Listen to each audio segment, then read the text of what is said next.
नमस्कार दोस्तों, स्वागत है आपका हमारे YouTube channel Provek engineering and food processing private limited में। दोस्तों, हमारे हर वीडियो में हम आपको नए नए प्रोडक्ट के बारे में बताते हैं और आज उसी सीरीज में हम आपको फ्लोटिंग फिश फीड को फार्म पर कैसे बनाएं, फार्मर हमारे जो किसान भाई हैं वो अपने फीड की लागत को कैसे कम करें, यानी कि अपने फार्म पर फीड बनाएंगे तो डेफिनेटली जो मार्केट से फीड खरीद रहे हैं उसकी लागत कम होगी। तो वो कैसे सारा हम प्रोसेस करें, कहाँ से हम रॉ मटेरियल लेकर आएँ, कैसे हम मशीन्स को परचेस करें, कैसे हम मशीन्स को चलाएं, इन सारे ही बिंदुओं पे 1 to 1 आपको इस पूरे वीडियो के माध्यम से हम टच करने जा रहे हैं। तो आइए हम चालू करते हैं अपना सफ़र इस पूरे वीडियो का। तो दोस्तों, जैसा कि आपको पता है कि फ्लोटिंग फिश फीड को बनाने के लिए हमें जो रॉ मटेरियल लेने होते हैं वो हमारे आसपास ही होते हैं। मसलन कि अगर हम फ्लोटिंग फिश फीड बनाना चाहते हैं तो हमें आटा, जो कि गेहूँ का होगा, मक्का, soya DOC, mustard DOC, DORB, DDGS, rice bran, rice polish, MBM, BM, fish meal और फिश ऑयल, इस तरह से 10 से 11 जो हमारे कंपोनेंट होते हैं उनको एक प्रॉपर रेसिपी में मिक्स करना होता है। और प्रॉपर रेसिपी मिक्स करने के बाद में इनको हमको एक मशीनिंग लाइन में पूरा प्रोसेस करना होता है, जिसमें सबसे पहले हम ग्राइंडिंग करते हैं मशीन से, उसके बाद उसकी फिर छनाई करते हैं, फिर हम उसके अंदर पानी ऐड करते हैं, दवाइयाँ ऐड करते हैं, फिर एक्सट्रूजन से दाना बनाते हैं, उसको सुखाते हैं और फ्लेवरिंग करते हैं। ये 6-7 स्टेप तो हमको पूरा करना होता है। तो सबसे बड़ी समझने की बात यह है कि हम जो फीड खरीदने जा रहे हैं मार्केट के अंदर वो काफ़ी महंगी कीमत पे अवेलेबल है। मसलन कि अगर हम बात करें एक फ्लोटिंग फिश फीड के सीजन में एक फार्मर सबसे ज़्यादा जो फीड खरीदता है वो 26 प्रोटीन का या 28 प्रोटीन का खरीदता है और वो फीड मार्केट में 42 रुपये 43 रुपये पर किलो में उपलब्ध है। अगर उसी फीड की बात करें, अगर हम अपने फार्म पे बनाते हैं या अपनी मशीन से बनाते हैं तो 28 प्रोटीन का फीड बनाने के लिए जो रॉ मटेरियल है वो अमूमन 28 रुपये में आपको अवेलेबल हो जाएगा। अगर हम थंब रूल पकड़ें तो 1 रुपये में 1 प्रोटीन मिल जाता है। तो इस तरह से 28 रुपये में हमें एक 28 प्रोटीन का फीड का रॉ मटेरियल मिल जाएगा। 4 से 5 रुपये हम इस पर प्रोसेसिंग पकड़ते हैं तो हमारा ये जो है 33 और 34 रुपीज़ पर केजी में हमारा फीड हमारे फार्म पर रेडी हो जाएगा। यही फीड हमको मार्केट में 42 से 43 रुपये मिल रहा है। अगर हम बात करें 34 रुपये से तो 8 से 9 रुपये का मार्जिन हम सिंपली बड़ी कंपनीज को पास ऑन कर रहे हैं। तो दोस्तों, समझने की बात यह है कि अगर हम फीड के ऊपर अपनी लागत को कम करना चाहते हैं तो हमें अच्छी क्वालिटी के रॉ मटेरियल परचेस करने होंगे और उससे अपने फार्म पर स्वयं ही फिश फीड बनाने की एक प्रैक्टिस करनी होगी, ताकि हम बड़ी कंपनीज पे जो फीड की डिपेंडेंसी है उस पर ना रहें, डिपेंड ना रहें और अपना काम कर पाएँ। दूसरा सबसे बड़ा मुद्दा ये है दोस्तों, हम जब बड़ी कंपनी से फीड परचेस करते हैं तो हम उनको 20 प्रोटीन का, 28 प्रोटीन का, 34 प्रोटीन का फीड ऑर्डर करते हैं और हमें ये पता नहीं होता है कि वाकई में क्या कंपनी उसी मानक का फीड दे रही है, क्योंकि इतनी ज़्यादा लेबोरेटरी सब जगह उपलब्ध नहीं है तो हम लेबोरेटरी में चेक नहीं कर पाते हैं। तो हमें एक पूरे सीजन में बड़ी कंपनीज पे ही डिपेंड होना पड़ता है। मसला हमको लगता है कि वो अगर सप्लाई कर पा रहे हैं तो वो अच्छा ही कर रहे होंगे, ऐसा हम मान के चलते हैं, लेकिन ये बिल्कुल सच नहीं है।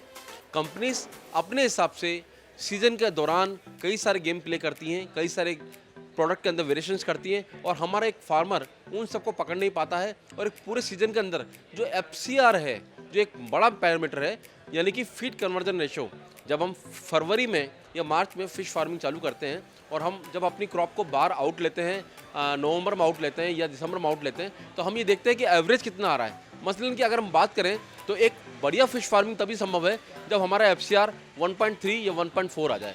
1.2, 1.1 इंडियन कंडीशंस में थोड़ा सा डिफ़िकल्ट भी है और इसके लिए बहुत प्रिसाइज आपको प्रैक्टिस करनी पड़ती है, यानी कि फार्म का पानी, तालाब का पानी साफ रखना पड़ता है, एरेशन, कई सारी प्रैक्टिस फॉलो करनी पड़ती है। लेकिन अगर बात करें एवरेजन, अगर हम 1.3, 1.4 का एक FCR मेंटेन कर लेते हैं तो हमारे फार्मर की सबसे बड़ी सफलता है। और ये तभी संभव है जब हम लोग एक बढ़िया क्वालिटी का फीड बनाएं और बड़ी कंपनीज के जो झांसे में हम फंस जाते हैं कि हाँ ये तो सही फीड दे रही होंगी, ऐसा बिल्कुल सच नहीं है। तो आपको अपने फार्म पर फीड बनाने की प्रैक्टिस करनी पड़ेगी। तो दोस्तों, जैसे मैंने पहले बताया कि सबसे बड़ी पहली स्टेप जो है वो है सबसे बढ़िया क्वालिटी का रॉ मटेरियल प्रोक्योर करना। उसके बाद आपको इन रॉ मटेरियल को एज पर रेसिपी मिक्स करना होता है। मतलब हमको कितना इसमें गेहूँ डालना है, कितना मक्का डालना है, कितना सोया डीओसी डालनी है, कितनी मस्टर्ड डीओसी डालनी है, इसकी एक प्रॉपर रेसिपी होती है। उस रेसिपी के हिसाब से हमको इनको मिक्स करना होता है। मिक्स करने के बाद में हम लोगों को इन सारे ही रॉ मटेरियल्स की जो मिक्स की हुई रेसिपी है उसको एक प्रॉपर ग्राइंडर से ग्राइंड करना होता है, यानी कि उसको पीसना होता है। पीसने के बाद उसको हमको छानना होता है ताकि हमारा फीड जो है यूनिफॉर्म आए। छानने के बाद में हमें एक मिक्सचर में उस फीड के अंदर हमें वाटर और मेडिसिन मिक्स करनी होती है और उसके बाद हम लोग एक्सट्रूजन से दाना बनाते हैं। हम 1 mm, 2 mm, 3 mm, 4 mm और किसी भी प्रोटीन का हम दाना बना सकते हैं, किसी भी साइज का दाना बना सकते हैं। वो दाना बनाने के बाद हमें इसको ड्राई करना होता है, यानी सुखाना होता है, और सुखाने के बाद में उसकी ऑयल कोटिंग करनी होती है। इन 7 स्टेप्स हम जब निकलते हैं तो जाकर के एक बढ़िया क्वालिटी का फीड हमारे फार्म पे बन पाता है। तो दोस्तों, आगे के सफ़र में हम 1 to 1 जो हमारे फीड बनाने के लिए लगने वाली मशीन्स हैं, उन पे 1 to 1 चर्चा करेंगे। तो चलिए हम पहुँचते हैं सीधे मशीन्स की तरफ। हम आ गए हमारे मशीनरी सेक्शन में। तो जैसा कि हमने आपको बताया था कि फार्म पे फीड बनाने के लिए हमें 7 स्टेप में, यानी 7 स्टेप में फीड को बनाने की लगती हैं। इसमें सबसे पहली स्टेप होती है raw material mixing, second step है उनकी ग्राइंडिंग, थर्ड स्टेप है सीविंग, फोर्थ स्टेप है मिक्सिंग, इसके अंदर हम पानी और मेडिसिन मिक्स करते हैं, फिफ्थ स्टेप है एक्सट्रूजन, सिक्स स्टेप है ड्राइंग एंड 7 स्टेप है उसकी ऑयल कोटिंग।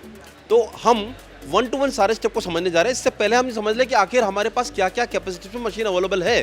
तो दोस्तों, हमारे पास यानी कि Provek engineering and food processing private limited जो हमारी कंपनी है, वो मिनिमम कैपेसिटी की जो मशीन बनाती है वो है 30 kg पर आवर की। जी हाँ, 30 kg पर आवर का हमारे पास सेटअप है। उसके बाद हमारे पास 50 kg पर आवर का पूरा सेटअप है। फिर 100 kg पर आवर का, 150 kg पर आवर का, 200 kg per hour, 250 kg per hour, 300 kg per hour, 500 kg per hour, 1000 kg per hour, 2000 kg per hour और 5000 kg पर आवर। इस तरह से हमारे पास पूरे प्लांट सेटअप है। और ये प्लांट सेटअप हमारे पास मैनुअल, सेमी ऑटोमेटिक और ऑटोमेटिक तीनों ही तरह के उपलब्ध हैं। आप अपनी व्यवस्था के अनुसार अपनी सेटअप का चयन कर सकते हैं। मसलन अगर हम बात करें कि आपके पर डे फार्मर भाई, अगर मान लीजिए आपके फार्म पे आप एक दिन में 500 किलो फीड अगर फिश को डाल रहे हैं, तो आपको कुछ नहीं करना है, 50 kg पर आवर का सेटअप आपको चयन कर लेना है, वो काफ़ी है। 50 kg पर आवर का सेटअप को आप 10 घंटे चलाएंगे तो आपका 500 kg पर आवर का फीड बन जाएगा। इसी तरह से आप अपनी जो रिक्वायरमेंट है उसके हिसाब से मशीनरी का चयन कर सकते हैं। तो चलिए, मशीन सारी कॉमन रहेंगी, हम मूव करते हैं फर्स्ट सेगमेंट की ओर। तो दोस्तों, जैसा कि मैंने बताया था कि पहला जो सेगमेंट है वो है ग्राइंडिंग, यानी कि हमने क्वालिटी रॉ मटेरियल ले लिया, उसको मिक्स भी कर लिया, अब उसकी ग्राइंडिंग। तो ये जो मशीन हम लोग आपको दिखाने जा रहे हैं, ये मशीन है एक इम्पैक्ट पल्वराइजर, जिसको हम बोलते हैं एक फाइन ग्राइंडिंग मिल बोलते हैं। फाइन ग्राइंडिंग मिल मतलब हो गया, इस मशीन के अंदर हम जब फीड को, रॉ मटेरियल को मिक्स करके फीड करेंगे तो उससे एकदम बारीक पाउडर मिलेगा, एकदम बारीक पाउडर मिलेगा।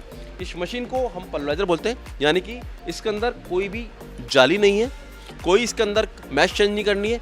डायरेक्टली हमको इसके अंदर फीड को डाल करके, यानी मिक्स को डाल करके हम यहाँ पर इस साइक्लोन से इसका आउटपुट ले लेंगे। इस मशीन को हमारे पास मिनिमम 5 HP से अवेलेबल है, और इसी तरह की ये मशीन हमारे पास मैक्सिमम 200 HP में अवेलेबल है। और इस मशीन से निकलने वाला जो आउटपुट है उसको हम लोग फिर सीविंग मशीन में ले जाते हैं। अब यहाँ पर इंपॉर्टेंट पार्ट ये है कि अगर हम लोग पल्वराइजर सबसे पहले लगाते हैं तो हमें डबल स्टेज में ग्राइंडिंग नहीं करनी है, लेकिन अगर इसकी जगह हम लोग हैमर मिल लगाते हैं तो उसके लिए हमको डबल स्टेज की ग्राइंडिंग करनी है। फिलहाल अभी अगर हम लोग पल्वराइजर में अगर माल को पीस रहे हैं तो एक बार में ही फाइन ग्राइंडिंग हो जाती है, लेकिन फिर भी हमको सीविंग करनी होती है, क्योंकि एक्सट्रूजन एक टिपिकल आर्ट है। अगर कोई भी इसमें मोटा पार्टिकल जाएगा तो चोक होगा, उसको रोकने के लिए हमें उसकी पूरी सीविंग करना जरूरी होती है। तो यहाँ से जो मटेरियल निकलेगा वो अब हम लेके जाएंगे सीधे सीविंग सेक्शन की ओर। तो चलते हैं सीविंग सेक्शन की ओर। तो अभी हमने देखा कि हमने हमारे सारे रॉ मटेरियल को मिक्स करके हमने एक पल्वराइजर मशीन में ग्राइंडिंग कर लिया, लेकिन जैसा कि मैंने बताया एक्सट्रूजन एक डिफिकल्ट आर्ट है। यहाँ पर हमें पिसे हुए माल को छानना जरूरी है। तो हम ये अब आ गए सीविंग सेक्शन में। इस मशीन को हम लोग बोलते हैं वाइब्रो सीवर, यानी हम जब इसमें मशीन को फीड करते हैं, मटेरियल को फीड करते हैं, यहाँ जाली लगी होती है, अंदर जो ये पार्ट देख रहे हैं वहाँ जाली लगी होती है। यहाँ से जो मटेरियल हमारा छन करके अलग आ जाएगा। उस छने हुए माल को हमको 2 तरह से करना है। अगर हम 3 mm और 4 mm का फीड बनाना चाहते हैं तो हमें इसके अंदर 42 से 45 मैच की जाली लगानी है, और अगर हम 1 mm 2 mm का फीड बनाना चाहते हैं तो यहाँ पर हमें 55 से 60 मैच की जाली लगानी है। जो भी आपके पास अवेलेबल है वो जाली लगानी है, ताकि हम जो दाने के लिए उपयुक्त तो फीड साइज है, जो मैच साइज है, उसको कंफर्म कर पाए और इसके अंदर बाकी माल है उसको रीप्रोसेस में ले जाए। तो एक परफेक्ट सीविंग इस पूरी सिस्टम की जान है। अगर ये कमजोर सिस्टम है आपका तो आप फीड नहीं बना पाएंगे। यहाँ से निकला हुआ जो मटेरियल है वो सीधा मूव करेगा अब मिक्सिंग सेक्शन की ओर।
3 mm 4 mm जिस भी साइज़ में है उस साइज़ में हम लोग उसकी कटिंग कर सकते हैं। तो बेसिकली जो हमने अभी तक समझा, हम जब पानी डालते हैं मिक्स के अंदर तो वहाँ पर स्टार्च का जेलेटिनाइजेशन चालू होता है, यानी स्टार्च फूलना चालू होती है।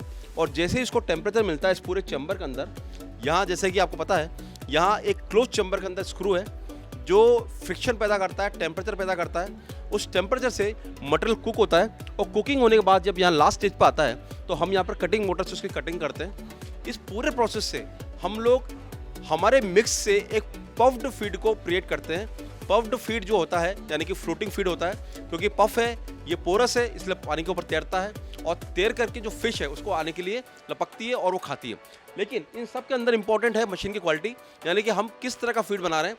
हमारा फीड इस तरह का बनना चाहिए कि उसके अंदर स्टार्च इतनी जेलेटिनाइजेशन हो जाए, यानी आउटर कोट इतनी पोरस हो कि 15 से 18 घंटे तक फीड पानी के ऊपर तैरता रहे। तो दोस्तों एक उचित मशीन का चुनाव भी उतना ही इंपॉर्टेंट है जितना कि उचित बिजनेस का चुनाव है। बिजनेस आपने चुन लिया, मशीन सही नहीं चुनी तो भी एक बहुत बड़ी प्रॉब्लम है। इसीलिए एक परफेक्ट एक्सट्रूडर का चुनाव बहुत इंपॉर्टेंट है। एंड ये एक्सट्रूडर मशीन जो है इस पूरे सिस्टम का मेन पार्ट है, हार्ट ऑफ द सिस्टम है। तो यहाँ से हम लोग परफेक्ट दाना बनाएंगे और उसको सीधा ले जाएंगे ड्राइंग सेक्शन की ओर। तो चलते हैं ड्राइंग सेक्शन की ओर। हमारा मटेरियल ग्राइंडिंग हो गया, हमने उसको सीव कर लिया, सीव करने के बाद मिक्स कर लिया पानी इसके अंदर, उसके बाद एक्सट्रूजन कर लिया, हमारा दाना भी बन चुका है। लेकिन जो दाना होता है उसके अंदर 18 से 20% मॉइस्चर होती है which is not safe for storage. तो हमको अगर लंबा उसका भंडारण करना है, लंबा उसका स्टोरेज करना है, तो हमको उसके अंदर की जो मॉइस्चर है यानी कि जो उसके अंदर की आर्द्रता है उसको किसी भी तरह से 10 से 12% में लाना पड़ेगा। और इसके लिए हम लोग यूज करते हैं रोस्टिंग मशीन यानी कि ड्राइंग मशीन। इस मशीन के अंदर हम लोग जब हमारे बने हुए फीड को डालते हैं एक परफेक्ट टेम्परेचर पे, यानी कि लगभग 80 से 100 डिग्री तक हम टेम्परेचर पर उसको रोटेट करते हैं, उसको हवा देते हैं, तो हमारा जो फीड है वो सूख जाता है और उसके अंदर की मॉइस्चर है 10 से 12% पे आ जाती है। इस पूरे प्रोसेस को करने के लिए हमें हीटिंग जो मीडिया है, या हम इलेक्ट्रिक ले सकते हैं, गैस ले सकते हैं, डीजल बर्नर ले सकते हैं, या फिर हम लोग वुड फायर्ड फर्नेस भी ले सकते हैं। हम चाहें तो किसी भी फर्नेस से उसको काम कर सकते हैं। यह मशीन भी आपको कैपेसिटी के हिसाब से अलग अलग लेंथ की आएगी। मसलन जो अभी ये मशीन रखी हुई है ये 50 kg पर आवर सेटअप के लिए, और आप अगर बड़ा सेटअप को चुनाव करते हैं तो उसके हिसाब से मशीन जो है बड़ी आएगी। लेकिन इस मशीन से एक बार मॉइस्चर लाने के बाद में हमारा फीड जो है 3 महीने तक भंडारण करने के लिए उपयुक्त हो जाएगा। और अब ये फीड जो यहाँ से ड्राई हो चुका है उसको हम ले जाते हैं ऑयल कोटिंग सेक्शन की ओर, जहाँ पर हम लोग उसमें ऑयल कोटिंग करेंगे और ऑयल कोटिंग करके फिश के सामने प्रोसेस करने के रेडी रहेंगे। तो चलते हैं ऑयल कोटिंग सेक्शन की ओर। हमारा फीड बन चुका है, हमने उसको रोस्ट कर लिया, हमने उसकी मॉइस्चर नीचे ले आई। लेकिन अब जो एक इम्पॉर्टेंट पार्ट है कि हमको ये जो फीड है ये मछली के सामने प्रस्तुत करना है और हमें ये ध्यान रखना है कि आखिर उसकी चॉइस क्या है। तो हम दोस्तों, क्योंकि हम जानते हैं कि तालाब के अंदर एक बड़ी फिश एक छोटी फिश को खाती है, मछली हमेशा फिश से रिलेटेड अगर उसको अंदर स्मेल है तो उसको एडर करती है, उसको पसंद करती है। तो इस पूरी मशीन के अंदर हम लोग फीड को डालेंगे और फीड को डालने के बाद में यहाँ पर फिश ऑयल की और राइस ब्रान ऑयल की मिक्स करके हम लोग एक कोटिंग करेंगे। कोटिंग करने के बाद में हमारा एक हर दाना जो है वो परफेक्टली ऑयल कोटेड होगा और ऑयल कोटेड होने के बाद में जो दाना है वो महकेगा। और जब हम इस ऑयल कोटेड दाने को फिश को सरफेस पे डालते हैं यानी तालाब में डालते हैं तो फिश अटैक करती है, ऑयल पानी के ऊपर घुलता है, जाता है और फिश इसको अटैक करके ऊपर आती है। यानी कि मछली के फीड को लपकने की जो कैपेसिटी है वो बढ़ जाती है। यानी कि अगर हम एक रॉ फीड को डालें और एक ऑयल कोटेड फीड को डालें तो डेफिनेटली ऑयल कोटेड फीड को पानी पे डालने पर मछली के लपकने की जो ताकत है ज़्यादा रहती है। तो ये एक ऑयल कोटेड फीड बहुत इंपॉर्टेंट स्टेप है। तो दोस्तों यहाँ पर इस स्टेप पे आने के बाद में हमारा फीड परफेक्टली रेडी है। अब हम इसको यूज कर सकते हैं, अपने फार्म पे यूज कर सकते हैं और अपने किसान भाइयों को सेल भी कर सकते हैं। यहाँ से इस पूरे 7 स्टेप को पार करके हम फीड को बना चुके हैं और फीड को अब हम लोग तालाब में डालने के लिए तैयार हैं, हम तालाब में डाल सकते हैं। तो दोस्तों इस पूरे वीडियो के माध्यम से हमने ये समझा कि आखिर हम किसान भाई कैसे फार्म पे फिश फीड को बना सकते हैं और एक मोटी लागत जो हम बड़ी कंपनीज को दे रहे हैं उसको हम कैसे सेव कर सकते हैं। दोस्तों हमने एक एक मशीन का आपको पूरा डेमोस्ट्रेट किया कैसे मशीन वर्किंग करती है। इन 7 स्टेप को पार करके हम फीड बना सकते हैं। तो मुझे ऐसा लगता है इस वीडियो के माध्यम से आप सभी समझ गए होंगे कि आखिर फिश फीड का जो एक हवा आपके दिमाग में बैठा हुआ है कि ये बहुत बड़ी मशीन से बनता है, ऐसा नहीं है। आपके मन से डर निकला होगा और आप हम लोगों की भांति अपने फार्म पर फीड को बना सकेंगे। इसके लिए आप हमारी फैक्ट्रीज पे पधारें। हमारी फैक्ट्रीज कोटा, बनारस, पुणे,